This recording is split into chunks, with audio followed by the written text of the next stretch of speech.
पुष्पा 2 का क्लाइमेक्स में क्या हो गया भाई? वो बंदा कौन था, कहाँ से निकल आया? पुष्पा जापान किस लिए गया था? ट्रेलर में और भी कई सारे शॉट थे, उसे मूवी में क्यों नहीं दिखाया? जॉली रेड्डी को इसमें ज्यादा क्यों नहीं दिखाया? बोले तो इसका एंडिंग से लेकर पार्ट 3 में क्या होने वाला है, आज के इस वीडियो में उन सब के ऊपर अच्छे से हम बात करेंगे। पर उससे पहले भाई स्पॉइलर अलर्ट, जो कोई भी अभी तक पुष्पा 2 नहीं देखे हो वो इस वीडियो को बाद में देख लेना, पहले ये मूवी देख लो। मूवी अच्छा है और बाकी सब छोड़ो। इसमें अब अल्लू अर्जुन के परफॉर्मेंस देखकर भाई दंग रह जाओगे कि ये भाई साहब ये सब कर कैसे लेते हैं। बाकी फहद फासिल के बारे में तो आप सबको पता है, वो कभी निराश नहीं करते। इसमें जब जब पुष्पा और शेखावत के आमना सामना हो रहा था तो ऑडियंस पगला जा रहे थे भाई। तो हाँ, अगर आप पुष्पा देखे हो तो डेफिनेटली आपको पुष्पा 2 देखना चाहिए। ये पार्ट 1 के मुकाबले मजा डबल देती है। बस गानों को इग्नोर कर देना, वो पार्ट 1 के आसपास भी नहीं है। बाकी जो लोग पुष्पा 2 देख चुके हो अब मजे लो भाई इस वीडियो का, इसे आप ही के लिए ही तो बनाया है। वाइल्ड फायर है।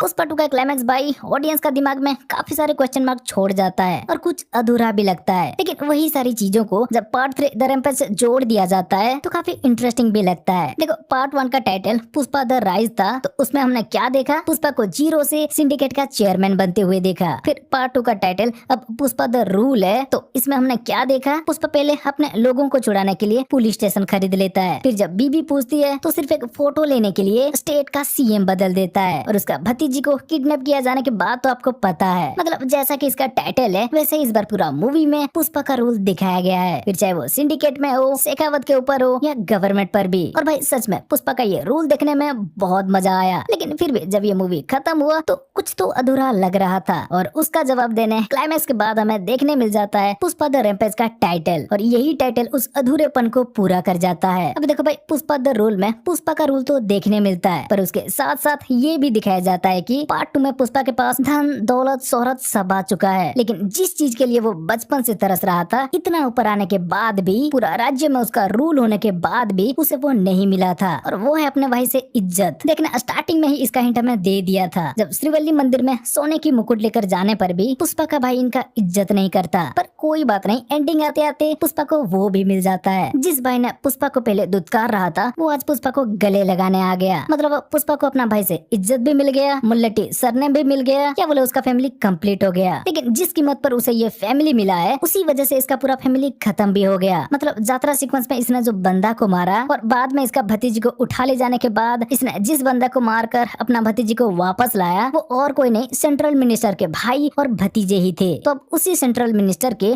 कोई रिश्तेदार आकर बॉम्ब से इनका फैमिली को उड़ा दिया है। बोले तो जिसे मारने के बाद इसे वापस सब कुछ मिला था, उसे मारने की वजह से अब ये वो सब कुछ खो दिया है। तो आखिर में टाइटल के बाद ये इंटरेस्टिंग लगता है ना भाई। राइज में आगे बढ़ा, रूल में रूल करने के साथ इसे परिवार भी मिल गया, पर एक झटके में इसका वो सब कुछ चला भी गया। तो इसीलिए पार्ट 3 का टाइटल है द रैम्पेज। और रैम्पेज का मतलब क्या है? क्रोध, हिंसात्मक आचरण, भड़कना या तहलका मचाना को रैम्पेज कहते हैं। और अब क्योंकि पुष्पा के फैमिली से कोई नहीं रहे, सब चले गए हैं, तो पार्ट 3 में हमें उसका तहलका मचाने वाले बदला देखने मिलेगा। और वो किस लेवल का होगा उसके बारे में हम सोच भी नहीं सकते, क्योंकि भले ही शेखावत अब चला गया हो लेकिन अभी भी पुष्पा के दुश्मन की कमी नहीं है, जिसमें से पहला है ये प्रताप रेड्डी जो एक सेंट्रल मिनिस्टर है। सिद्धप्पा को सीएम बनाने के लिए पुष्पा को इसी के पास जाना पड़ा था, और अब क्योंकि पुष्पा इसका भाई के साथ इसका भतीजा को भी मार दिया है तो पार्ट 3 में सबसे ज्यादा गुस्से में तो यही रहेगा। और सिद्धप्पा इसके बारे में बोल भी रहे थे कि प्रताप रेड्डी खदान से कोयले निकाल कर नहीं, उसे कब्रिस्तान बनाकर इतना बड़ा आदमी बना है। तो आगे ये जो कांड करेगा उसी एक्शन का रिएक्शन द रैम्पेज कहलाएगा। वैसे ये कांड तो कर चुका है ना, वो कौन है अभी तक नहीं बताया गया, लेकिन जैसे उसने पुष्पा के फैमिली को बॉम्ब से उड़ाया उसे देखकर लगता है वो भी प्रताप रेड्डी के साथ ही कोयले खदान में ही काम कर रहा था और वहाँ ब्लास्ट करता था, इसीलिए उसी स्टाइल में यहाँ पुष्पा का फैमिली को उड़ाया। तो वो शायद प्रताप रेड्डी का भाई हो सकता है, उसका बेटा हो सकता है, या पुष्पा इसका जिस भाई और उस भाई का बेटा को मारा उसी भाई का दूसरा बेटा भी हो सकता है। और इस कैरेक्टर को लेकर नानी के नाम सामने आ रहा था, पर वेट करके देखते हैं, वो भी धीरे धीरे पता चल जाएगा। नेक्स्ट मंगल श्रीनु और दक्षा अभी भी इनमें से एक सिंडिकेट का बदला और एक भाई का बदला के लिए तरस रहे हैं। पार्ट 2 में ये कुछ कर नहीं पाए, लेकिन पार्ट 3 में कुछ तो जरूर करने की सोचेंगे, पर पुष्पा के हाथों मारे जाएंगे। फिर आगे नरसिम्हा रेड्डी जिसे हटाकर पुष्पा सिद्धप्पा को सीएम बनाया, वो भी पुष्पा के पीछे पड़ सकता है। और जॉली रेड्डी का तो हम सबको पता है। वैसे हमें लगता है ये पराई औरत को छेड़ने वाली हरकत पार्ट 2 में जॉली रेड्डी का होने वाला था, पर पार्ट 3 का भी चांस दिखा तो उस कैरेक्टर में प्रताप रेड्डी का भतीजा को डाल दिया, और जॉली रेड्डी को पार्ट 2 में एक भी सीन नहीं दिया। पर ट्रेलर का ये शॉट याद है ना, जॉली रेड्डी का कुछ तो शूट किया गया था, पर उसे भी अब पार्ट 3 के लिए बचा के रखा है। तो वो हरामी मानुस भी पार्ट 3 में कुछ तो बड़ा करेगा। भाई देख रहे हो, पार्ट 3 में पुष्पा को दुश्मन की कमी नहीं है, वो बस उनको रप्पा रप्पा काट कर तहलका मचाते हुए दिखेगा। इसीलिए पार्ट 3 का टाइटल द रैम्पेज है। मतलब अब समझे, इसमें हम एक एक पार्ट करके या दूसरे को एक सीक्वल की तरह देखे तो पार्ट 1 में भी कुछ अधूरा लग रहा था और अब पार्ट 2 में भी कुछ अधूरा लग रहा है, लेकिन अगर इसे एक कंप्लीट ट्रायलॉजी की तरह देखे तो कहानी पूरा लगता है, क्योंकि सुकुमार ने इसे अलग अलग भागों में बांट दिया है। हाँ, पर 1 में जैसे राइज दिखाया, 2 में जैसे रूल दिखाया, 3 में सिर्फ रैम्पेज या कहीं बदला लेते हुए जॉन विक की तरह सिर्फ एक्शन ही नहीं दिखाएंगे, कुछ तो कहानी भी होगा ना भाई। और इंडियन सिनेमा की मूवी है तो 2-4 गाने भी जरूर होगा ना भाई, लेकिन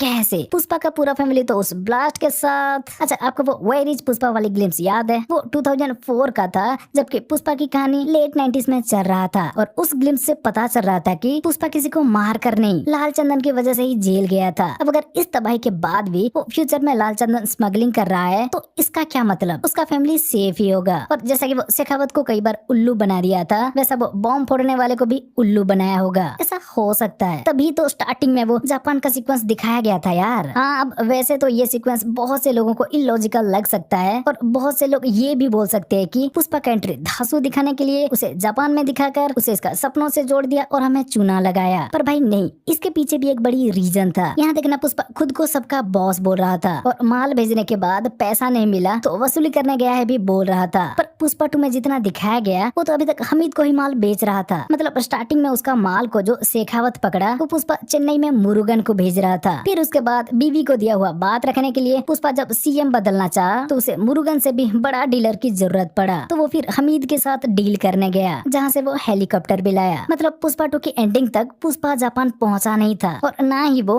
डायरेक्ट जापान माल भेजने लगा था। तो स्टार्टिंग में माल भेजने का पैसा लेने पुष्पा सीधा जापान कैसे पहुंच गया? भाई आपको केजीएफ के वो हेलीकॉप्टर सीन याद है और वो पॉप वाला मे आई कम इन मॉन्स्टर सीन? उन दोनों सीन में आनंद इंगल की कहानी सुनाते टाइम थोड़ा आगे चले गए थे। हाँ, तो इसमें भी समझ लो कुछ वैसा ही है। अभी तक वो जापान में सीधा माल भेज नहीं रहा, लेकिन इसके बाद वो हमीद से भी आगे डायरेक्ट जापान माल भेजेगा, जिसमें से किसी एक टाइम उसे वापस पैसा नहीं मिलेगा, तो वही वसूली करने पुष्पा जापान जाएगा। इसीलिए सिर्फ यही सीक्वेंस का नहीं, कुछ और आगे के सीक्वेंस का भी शॉर्ट में ट्रेलर में दिखाया गया है, जैसे कि उस पानी से गिरकर निकलने वाला सीन, जापानीज डीलर से पैसा लेने वाला सीन और जॉली रेड्डी का सीन भी, जो पार्ट 2 में अभी हुआ नहीं है लेकिन पार्ट 3 में आगे होने वाला है। मतलब हाँ, पार्ट 3 में भी हमें सिर्फ एक्शन के अलावा कुछ ड्रामा भी देखने मिलेगा, जहाँ पुष्पा लाल चंदन की स्मगलिंग नहीं छोड़ेगा, वो जेल भी जाएगा, उसे 8 बुलेट भी लगेगा, फिर वो जंगल में भी दिखेगा और जापान भी पहुंचेगा। पर भाई वो बॉम्ब ब्लास्ट के बाद, फैमिली हराने के बाद भी कैसे वो लाल चंदन की स्मगलिंग करेगा? और अगर वो बॉम्ब ब्लास्ट फेक भी था, अगर उसका फैमिली मेंबर से भी कोई नहीं मरा, फिर तो भाई टाइटल में जैसा ये द रैम्पेज देखने मिल रहा है, उस मोड में पुष्पा कभी आ नहीं पाएगा जब तक कि उसका फैमिली में से किसी को कुछ हो ना जाए। होगा यार, उसका भी कोई तरीका मेकर्स के पास जरूर होगा, जिसके बारे में क्या आगे वीडियो बना के हम चर्चा भी करेंगे। इसलिए अगर आपके पास कुछ थ्योरी है तो हमें कमेंट में बता देना। तो भाई यहाँ यही था पुष्पा 2 का एंडिंग और पुष्पा 2 का फ्यूचर को लेकर एक वीडियो। अभी के लिए हमें जितना लगा सब बता दिया, बाकी आगे इसे लेकर और भी चर्चा करेंगे। पुष्पा 2 को हम फिर से देखेंगे, लेकिन अभी आप लोगों के लिए वीकेंड की वीडियो, वीकली अपडेट और रिव्यू पर काम करना है, इसीलिए इस वीडियो को यहीं खत्म करते हैं और उस वीडियो के बाद फिर से पुष्पा के टॉपिक पर वापस मिलते हैं। तो भाई अगर ये वीडियो अच्छी लगी हो तो वीडियो को लाइक करके अपने दोस्तों के साथ शेयर करो और चैनल को अभी तक सब्सक्राइब नहीं किए हो तो भाई सब्सक्राइब कर लो। चलो फिर मिलते हैं अगले वीडियो में, बाय।